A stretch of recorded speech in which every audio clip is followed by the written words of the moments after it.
Hello Trail Dogs, I'd like to tell you about something utterly remarkable that happened to us just the other day. So it's late at night, it's about 3:30 in the morning, so very late at night, when all of a sudden there's this almighty commotion coming out of the garage. So I did what any man would do and I told Sophie to go have a look. She told me to sod off and said that I should go and have a look. So I got out of bed, I got dressed, and I went down to the garage, and the garage door was open and I could hear music coming out of the garage. I walked into the garage and there, sitting in my little BMW Z3 with the roof down, was Lux Interior, the long dead former singer with the Cramps. And, well, to say the least, I was shocked. And he saw how shocked I was. And he sat there and he took off his sunglasses and he looked me straight in the eye and he said, "Do you want to build a jump ramp?" And I said, "Fuck it, why not? My name is Gary. Welcome to One by Bikes."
Now, building things is nothing new to me. I'm quite handy with my, hands. And indeed, this is not the first jump ramp I've built either.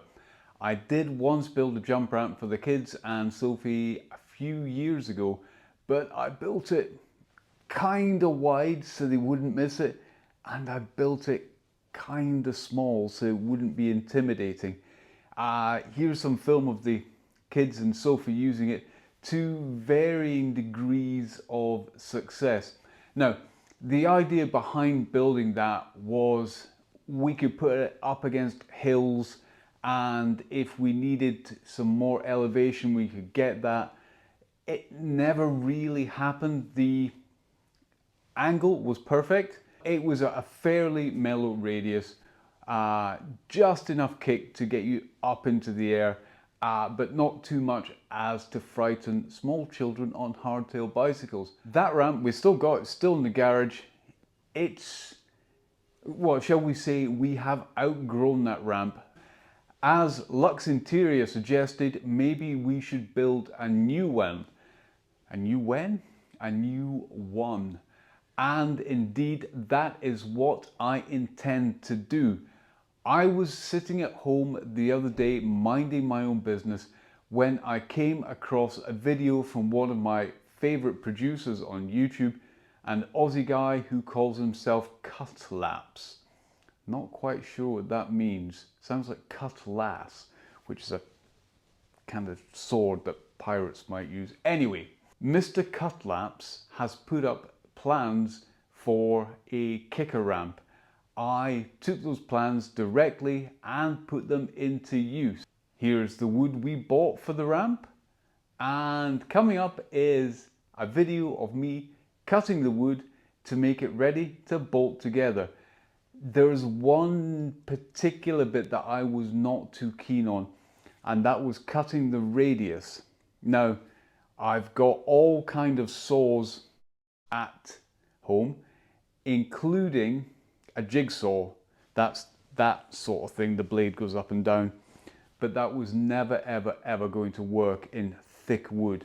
I also have a circular saw, however The circular saw frightens the absolute out of me, because that's the sort of thing that will remove your arm as quickly as you can take your sock off. Actually, it will also take your sock off, along with your shoe and your foot as well, if you're not careful. So I was more than a little bit concerned. Have a look at the video. But before I could get out the big scary saw to cut the radius, I had to mark the radius. 2 of them, in fact, because they're 2 sides.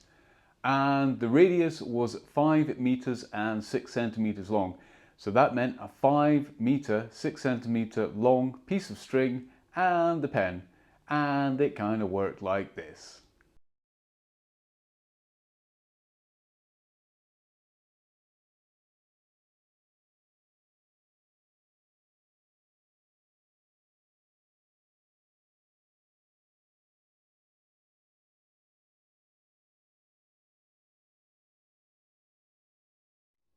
And now it's time for the big scary saw.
Well, that was the easy bit done with.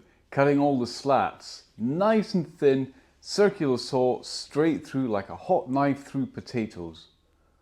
No, a hot butter through knives. Something. Now, here's the bit I've been putting off. The much thicker wood, and I need to cut a radius in it with a circular saw. Fine precision, following the line, something I've never ever done before, and trust me, I was not looking forward to it. I don't like using the circular saw, not even at the best of times, but to do tricky work with it, I was a bit hesitant and a bit nervous, and that's why I did this bit last.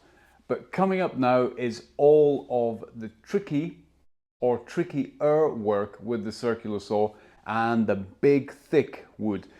So I need to cut a radius, 2 radii, not radiuses, because that'd be the thing belonging to the radius. I'm rambling, I'm talking utter. Right, so 2 radii and 2 legs need to be cut. I'll tell you what, I'm going to cut some wood and you can watch me cutting some wood, but I'll speed it up so you don't have to look at me making mistakes and watch the film.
Now, the keen woodworkers among you will be saying, but Gary, you've just cut that wood there. Whatever happened to measuring 3 times and cutting once? Trust me, I measured plenty. Measure, mark with a pencil. Measure again to make sure I've got it right. Measure again, make sure it's absolutely correct. Mark with a felt tip pen. I did all of this off camera because you really don't want to see me bumbling about going, oh, is that right? Is that right? Have I got the right angle here? You did not want to see me with a protractor. Trust me. You got to see the good bits with Mr. Circular Saw. If I'd put all the other bits in, there would be people out there now, you lot out there, some of you would be wanting to self-harm, or even worse, harm me. No, so I did the good bits for you, I cut the wood, and these are the bits of wood I have now cut.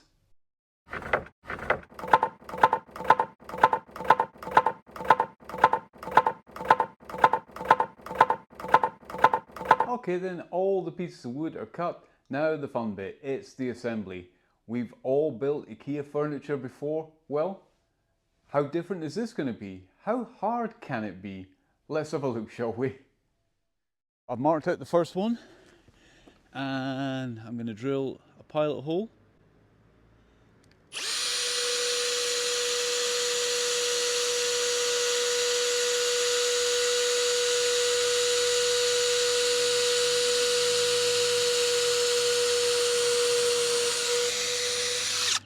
Through what must have been, and not actually, no, it's just wet wood. But 4 more like that to go.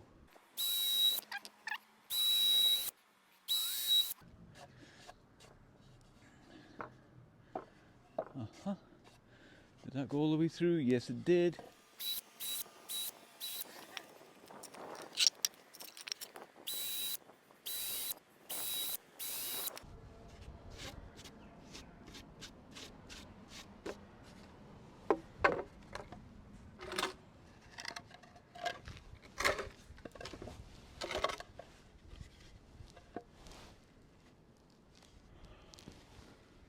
So that'll go in like that.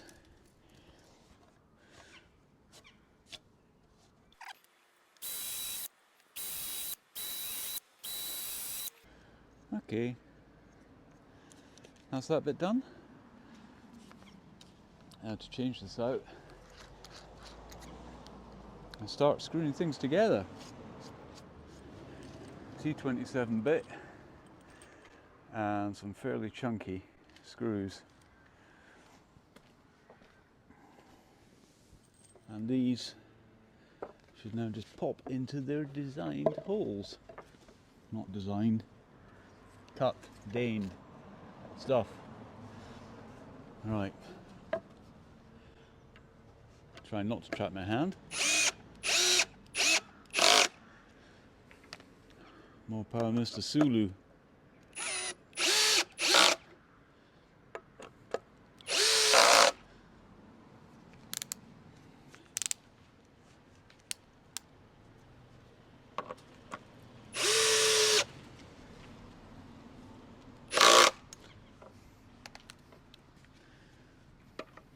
Another neighbour coming home.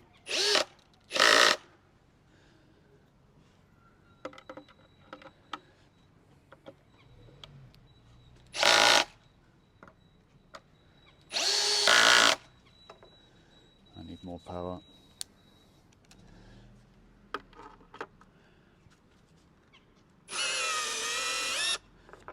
I think I've just snapped that. That would not be good.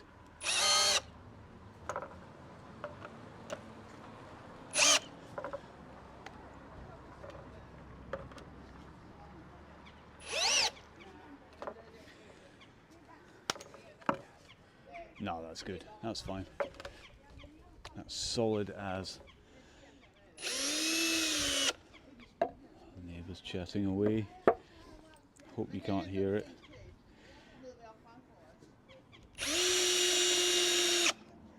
If you can, I'm sorry. Actually, you might prefer it to my talking. You never know. Hello! Being hallooed by a neighbour, always pleasant.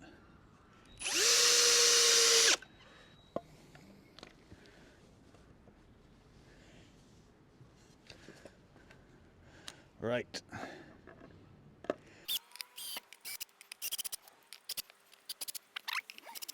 Perfect. And another winner, excellent. Right, turn you off for a second and get the other planks ready. Okay then, trail dogs. I don't know if you noticed that I hadn't mirrored. I did exactly the same. So I've had to go back and change. So those two bits are now mirrors of each other, not exactly the same as each other.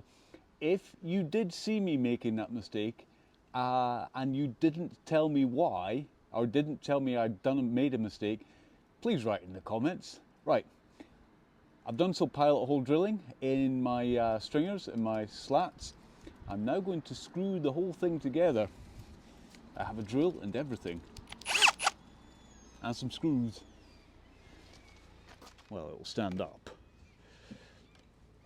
Alright, drilled a couple of pilot holes here and they will just nip in there like that. Gently does it now, Gary.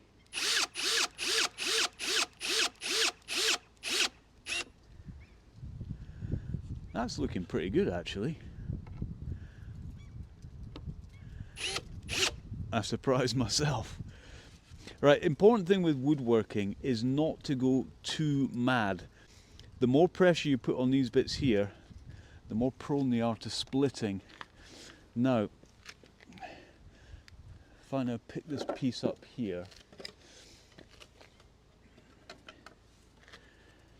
and kind of eyeball it, but I need to get down the bottom as well. Actually, if I move it into shot better, that should do the trick. When the sun's out at the moment, it is lovely, but when the sun is not out, it's a little bit parky, just a wee bit chilly. Right.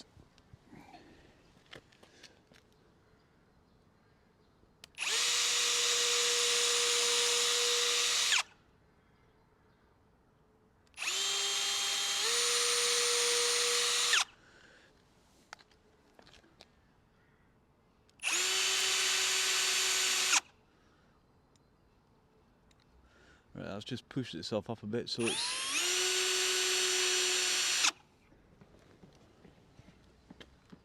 bingo. Right, don't go wild.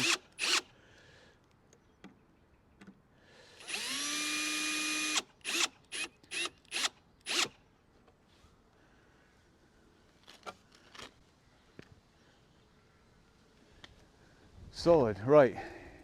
If I brace the bottom end down there, then we will be absolutely a-okay for the rest of them.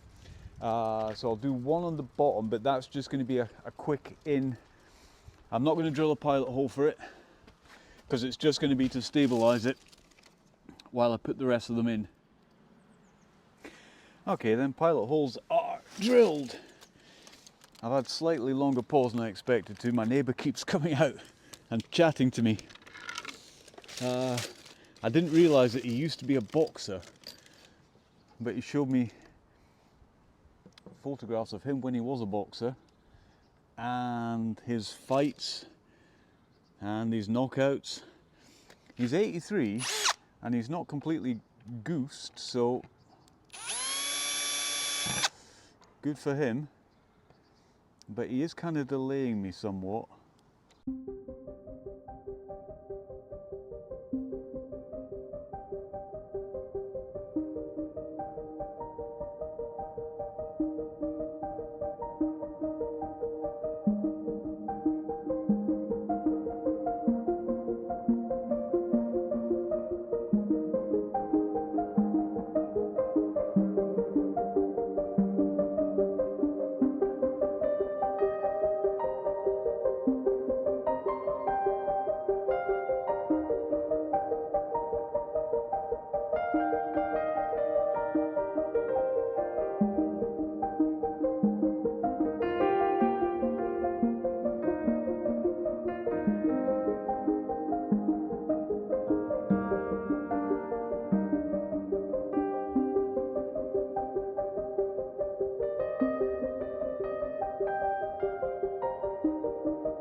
all done.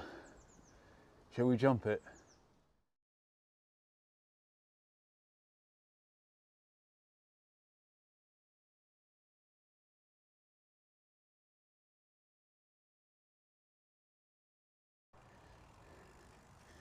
Okay then, trail dogs, we have the ramp set up.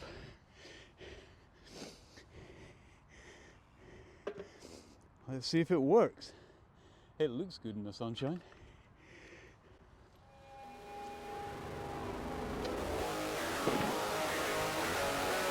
Woo!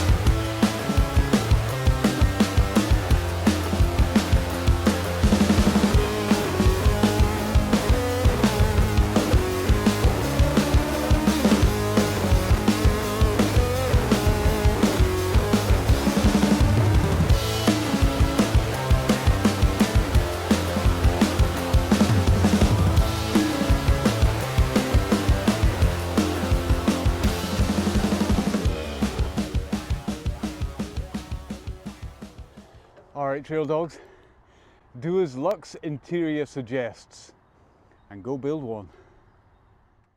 That's the end of this video. Hope you've enjoyed it. If you have enjoyed it, then give us a like.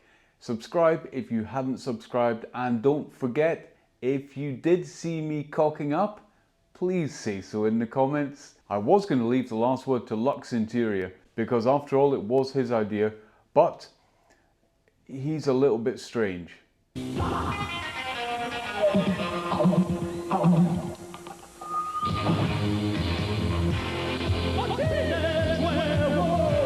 See what I mean? If you do run into him though, please don't be worried, because you got to remember he is actually dead at the moment. Right, a few things on the ramp itself. All told, the materials cost around 70 euros, which is about, it's about 160 euros cheaper than the cheapest hopper ramp.